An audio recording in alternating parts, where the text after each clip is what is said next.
Namaskar. Welcome to the special feature on 8 years of GST.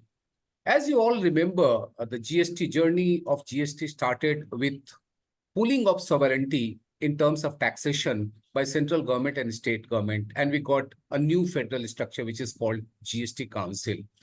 From 2016 to 2024, we have 55 meetings of GST Council. There have been almost 1,100 decisions, and barring one, all the decisions have been taken on the consensus. There was just one proposal that is related with the GST on lottery, and that was decided based on the voting pattern. So we haven't tested the voting, what you can say, in this democratic structure. So as GST is entering into ninth years, so basic question, the most important question is what next? To talk about all those things, we have three eminent panelists. We have Rohit Jain, he is Deputy Managing Partner with ELP. We have Mr. Amit Baid, he is Head of Tax BTG Advaya, and Mr. Vivek Jalan, he is partner with the Tax Connector. Thank you, gentlemen, for giving your valuable time. Okay, Vivek, let me start with you. We have seen a lot of progress. Government talks about a lot of things. They say that it has become good and simple. Do you really think that GST is really, as of now today, is good and simple? See, there is no definition of what is good and simple. What may be good and simple for me may not be good and simple for you, and vice versa.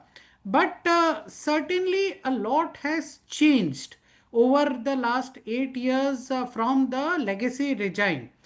And certainly, I would think, in my view, that is ease of doing business to a large extent over the last 8 years, and formalization of economy over the last 8 years. I will give you few examples Mhm. to substantiate my statements. See, remember, 10 years back, in case you had to start a business in a state, you had to take, if you have to start a manufacturing in a state, you had to take central excise registration, VAT registration, CST registration, service tax registration, entry tax registration, and whatnot. Today we are fighting that why we do not get GST registration in 7 days or 15 days or 30 days.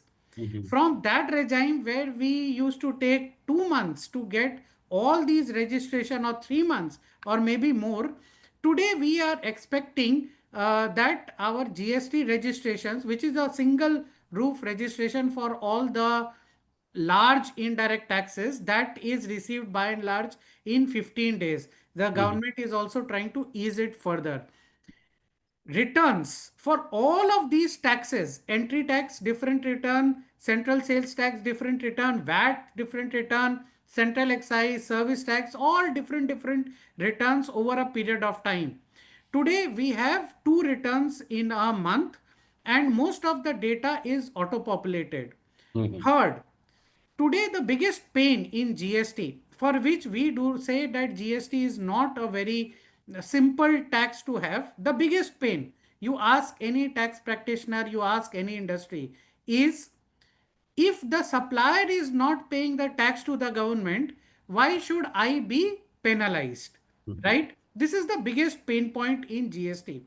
Sir, let me tell you, this has been there since central excise and VAT days also.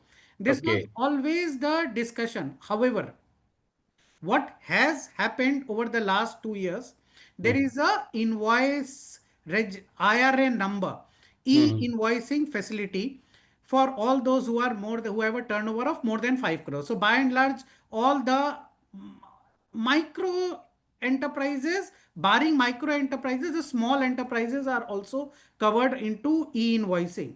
So Mhm. today, if you are doing as a supplier and e-invoicing to me as a customer, you have to report that transaction immediately. Remember from those days, 8 years back, where if you used to issue a service invoice to me, you used to report it to the government after 6 months in the Okay. return. And Okay. today you have to report the government today.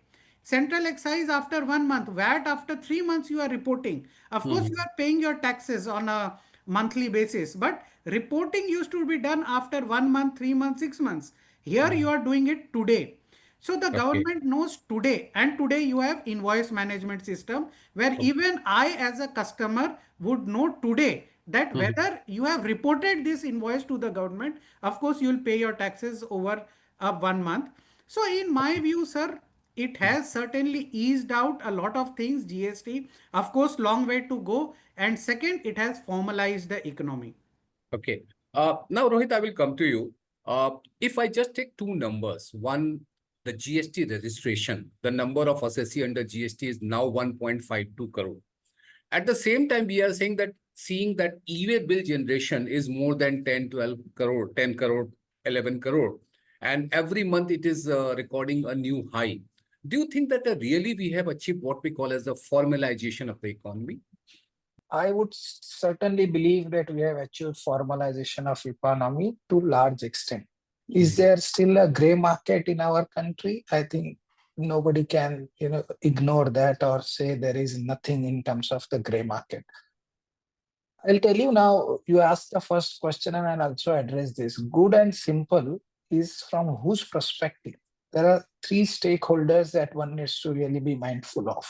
Mm. One, of course, is the government, and we have seen how the government collection has risen from since the implementation till date. It's almost the double or more than double in what they used to collect under the pre-GST era. So it is definitely good for the government. While they are also trying to bring more simplicity, they could not achieve given the interpretational issues, which are anyway likely to happen in this sort of a transition Mm. that we are looking at, where more than 29 levies have been subsumed together in one transaction tax, which is a GST. There is going to be a interpretational challenges and a transitional issues. So good and simple from a government perspective has to be there, and it is definitely tick mark. Good and simple from a perspective of a industry, I can very well say that industry is definitely looking at this good and simple. They were expecting more simplicity than what is complications today, but it is definitely a good levy. When any player who was setting up offices or setting up manufacturing operations in India from outside India perspective has to go through a lot of complex tax structure. Mm. Now they don't believe this is the transaction tax being one levy of GST, where maximum products and services are liable to 18%. It has brought a lot of simplicity, certainty, and more clarity in planning your business affairs in India and globally. This Mm. was a very, very important move to attract the investments into India. Therefore, from an industry perspective, also this has brought a lot of clarity and simplicity. What is problem there, and therefore who is really looking at from a perspective of negativity, and that is exactly your question was the gray market. Because of the formalization of the economy which it has achieved, we have seen there is a lot of hue and cry. Mhm. Every moment is now captured in a e-way bill. It is invoicing is done on the e-invoicing portal. Every transaction is linked with each other. If I would say, I always tell in my seminars that the balance sheet of your transactions and profit and loss account is literally made on a real time basis by GST portal. Mhm. On a click of a button, they would know how many transactions, what you have done. And that is the level of digitalization we have achieved. And that has made difficulty in terms of the parallel economy, the gray market. And this is the achievement of GST, where we have formalized the economy. In terms of the large players, in terms of the global industries and MNCs, this has resulted a significant amount of positivity because Okay. their competition was with this gray market and a parallel market scenario. And Mhm. because of this formalization, we could see the investments being attracted, particularly post pandemic. This was extremely important for us to have this sort of a mechanism or tax mechanism which could attract investment into India. So, from an industry perspective, also, this has brought a lot of sort of a positivity in the system where the gray market got more reduced and Mhm. effectively got more formalized economy. Okay. Third stakeholder is clearly for the India perspective, but more importantly, also from all other tax consultants and tax lawyers and all of this. Ideally, this should not be more sort of important as such in terms of their activity that they do, but unfortunately, the implementation of this sort of a regulation needed a change of a mindset. Yeah. While we talk about cooperative federalism, collective federalism, but even today, the central and the state GST authorities are investigating. At one given point in time, there could be 6 authorities investigating a one SSC, one registration. We have Mhm. not got a concept of centralized registration under the GST law. So there are a lot of these issues which are still there. And that's where the implementation had been a challenge, and that has got a lot of sort of an issues of interpretation and which kept tax consultants and lawyers busy. And Okay. that's why they should not be really looking at this being a negative side for them as well. Okay. Now, that's a very interesting point you have raised, Rohit. That's the implementation. Now, coming to you, Amit, whenever we talk about GST from a consumer point of view, they think that it's a very complicated structure, remembering all the rates and finding that, okay, MRP, somebody is collecting more tax over and above MRP. So, do you think that the consumer has really got a good deal from the GST? To start with saying whether consumers have really been benefited, I would like to say, Shishir, that we have come a long way in GST since 2017. From a complex and a bumpy or a shaky start to becoming one of the most impactful tax reforms of independent India. So while I'll address the issue about the benefit which consumers have achieved, first of all, I would like to address, or before that, I would like to address how GST has helped India to come up with a new era of digital compliance Mhm. at a scale and a speed which I believe very few countries could have achieved. While many economies are still filing VAT on paper, India has now moved to APIs, automation, and instant validation. Mhm. It's not very often that developing countries end up setting benchmarks for developed ones. But today, Sishir, I would like to say that GSTN has become like Google Map for taxes. It's how it knows where a transaction has started, where it is heading to, and alerts before you take a wrong turn. We today are not just filing returns, we are building a live national audit trail of transactions. Mhm. It's like if we take e-invoicing, Sishir, for example, earlier fake billing was hard to catch. But now invoices are checked on a real-time basis. If something doesn't match, it gets flagged immediately. A lots of frauds have reduced because the system has become very smart. And Mhm. all of this is happening in the background. No inspectors, no files, just code and compliance. Okay. With regard to the challenges which the customers or the consumers are facing, Sishir, I would say that the anti-profiteering framework is one of the area which still needs to be addressed, and it's an area of confusion in GST. It's one of the many elephants to be handled. The principle sounds simple, pass on the benefit of tax rate reduction to consumers. But still, we don't have a very clear formula or a guidance. Companies receive warnings or notice even when they adjust price logically based on market dynamics. So this is one of the many elephants which we need to address. But yes, we have come a long way. Consumers are getting benefited because of this digital era of compliances. Okay. So, one key issue is the profiteering, and now unfortunately that anti-profiteering, which was earlier with National Anti-Profiteering Authority, then it passed on to CCI, and now it's going to end. Now, Vivek, I'm coming to you about the next, what is going to happen. And the most important thing at this moment, which are being discussed at large, is the rate rationalization.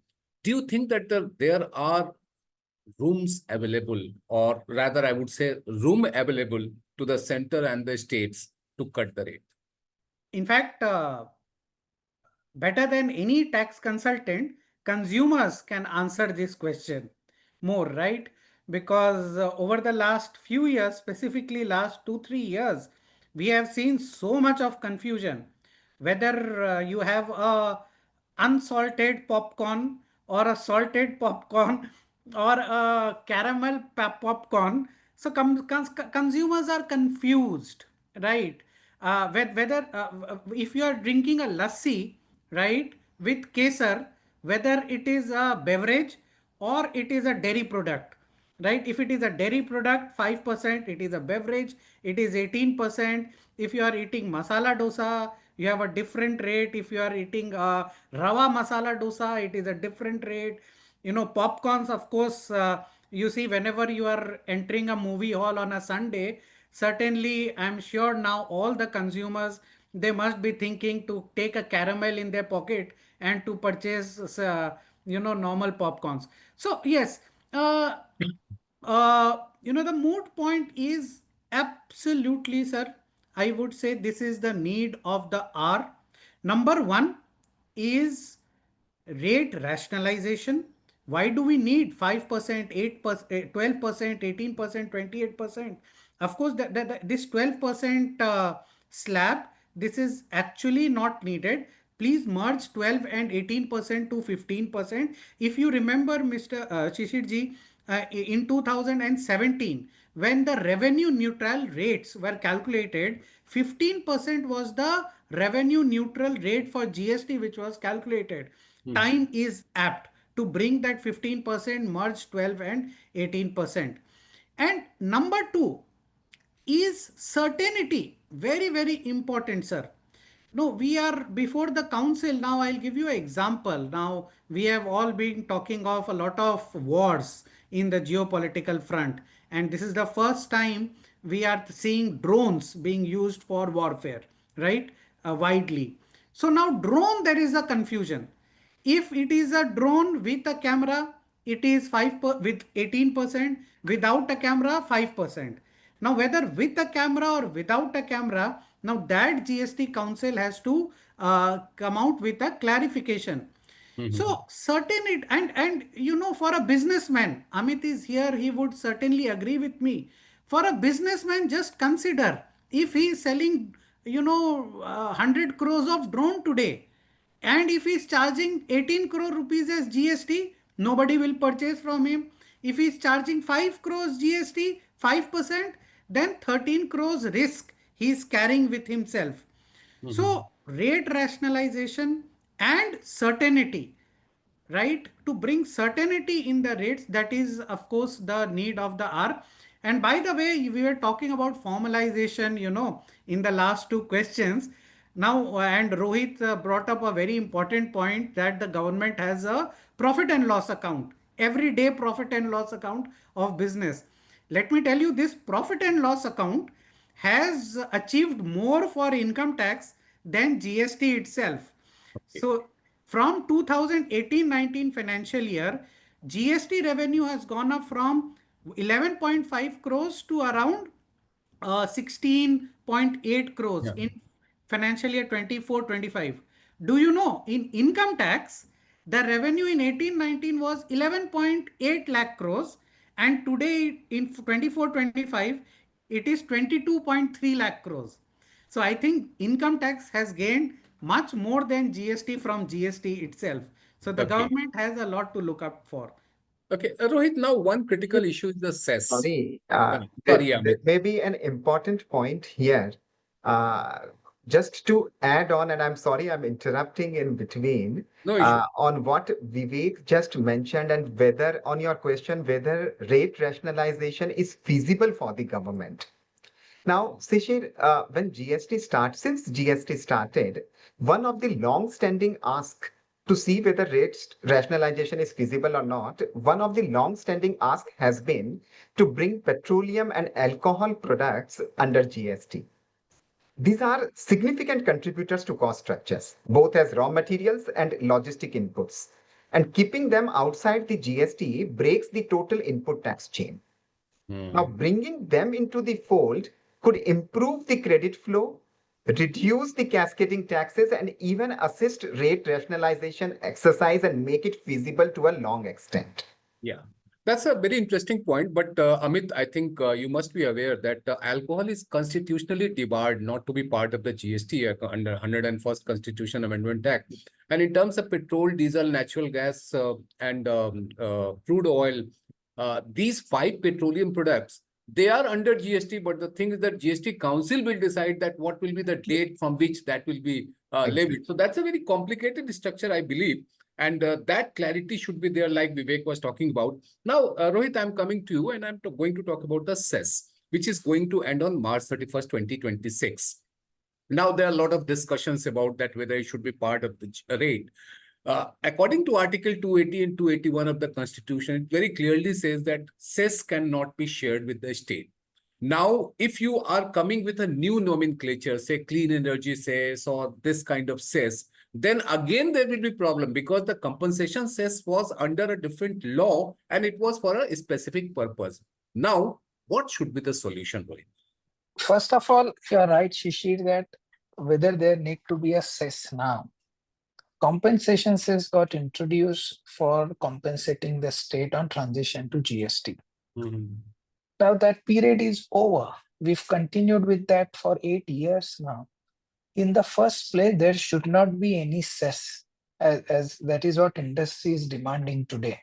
Whether it's in an automobile industry, whether it is in terms of the coal and other industries, though have been impacted with this cess, they are demanding that there should not be a cess now, because we have already been compensating the state. That period is over. But it is clearly a loss of revenue for the government, and they would have to come out with some mechanism to imposing the tax. One of the thought that many of the industry bodies have represented, that when you consider rate rationalization, you should not be looking at rate rationalization would mean the reduction in the rate. Rate rationalization would always mean that you become a rationalize, avoid the disputes on the classification matters amongst the interpretational issues which have been faced by the industry. Like example, Vivek gave a popcorn with caramel, without caramel, and so on and so forth. Other important aspect is that you also take into consideration all your revenue aspects that you are now assuming a cess is to be gone.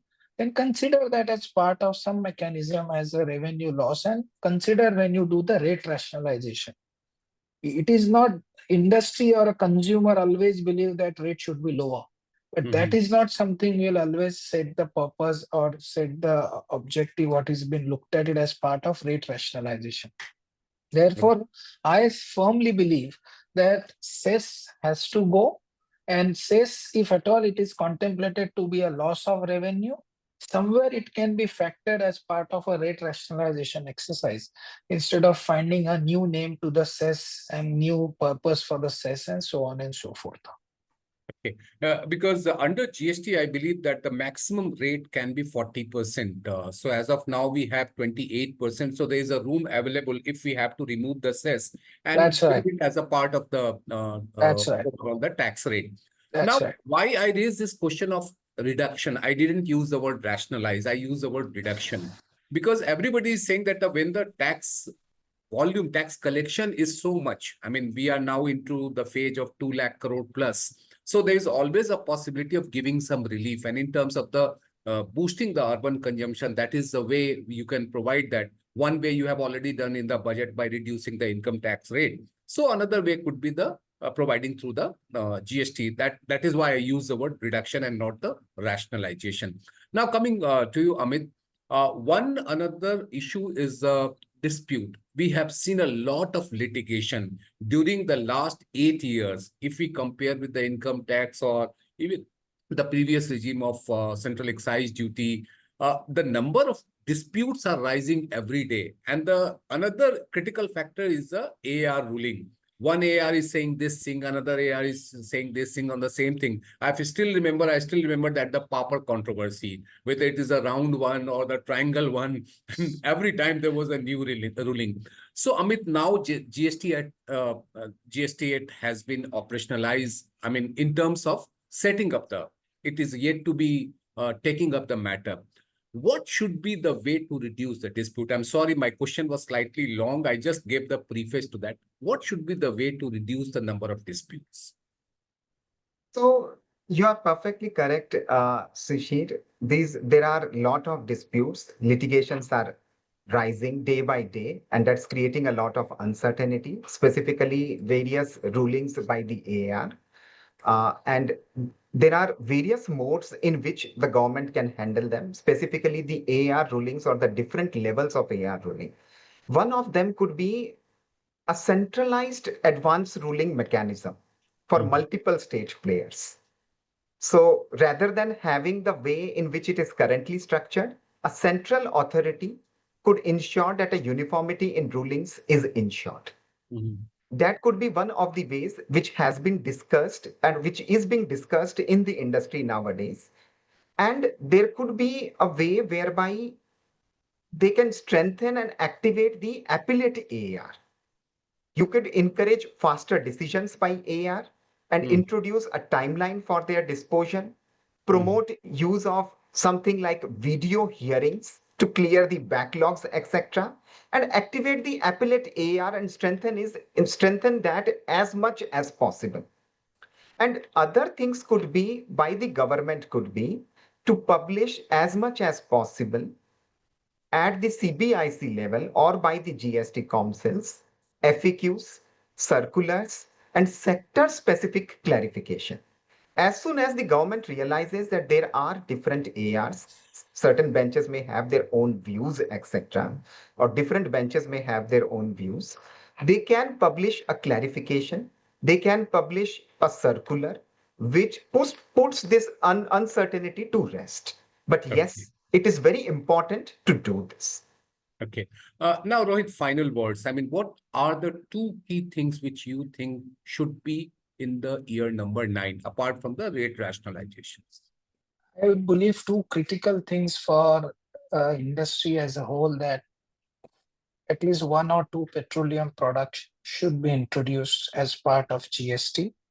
And secondly, the ITC disputes should really be addressed in a more logical way, because today, if we handle 100 matters in a month, at least more than 50 or 60% matters are on account of ITC. Mhm. And that is the level of disputes which are raising concerns. So interpretation of negative list, what we have got, section 17.5, should get a clarity that what is really available, not available, like Amit mentioned, through FAQ, through clarifications. Getting certainty on these topics is the key. And maybe a third one, which I would add beyond two also, the third aspect is this dispute resolution mechanism. Now, we are in year 9, and we still don't have formation of tribunal benches. That is absolutely not acceptable, because given the pendency on the day one of tribunal, there will be 1,000 cases which are pending to be disposed. We have already burdened the tribunal with a legacy and this pendency on the day one when they form. Therefore, it is critical that we address these issues right away, sooner than later. And year 9 is the very important milestone that we are getting into. Beyond rate rationalization, clarity on getting at least one or two petroleum products, addressing some of these aspects of ITC and dispute resolution mechanism should be strengthened. I think we will achieve a far long way in terms of what we are looking at GST. Okay. Vivek, final word from you. The agenda for next 12 months. 2. Number 1, no retrospective amendment. This retrospective amendment of 17 subsection 5 after Safari Retreat judgment, that has caused jitters in the industry. But that So, review petition has been rejected by the Supreme Court. So that's a big question, that what will happen with that retrospective regulation. absolutely. So I feel that government should hold on to that retrospective amendment and not notify that amendment, because it has caused jitters in industry, because 4 years of dispute and so much of energy and time has gone, and now retrospectively if it is amended, it is a concern. Number two, rather than FAQ on 17.5 block credit, I would suggest rationalization of ITC. Why should a business not get input tax credit on the civil work it is doing in the factory, which it Hmm. is capitalizing? Or mediclaim, why Hmm. no input tax credit is not available for mediclaim taken for employees, which is Hmm. such an important part of the business today. Employees are the biggest stakeholders of business. So and more, there are more in that list, which I think the government should rationalize the block credit also. Okay. So, Amit, Rohit, and Vivek, thank you very much for sparing your valuable times and giving very pointed kind of agenda for the next 12 months and next 24 months. So, thank you very much. And hopefully, when we will talk after a year, when we are going to enter into 10th year, we will have some more improvement in the GST. Thank you very much. Thank you, gentlemen. Thank you, Thank Shishir. you. Bye Thank bye. you.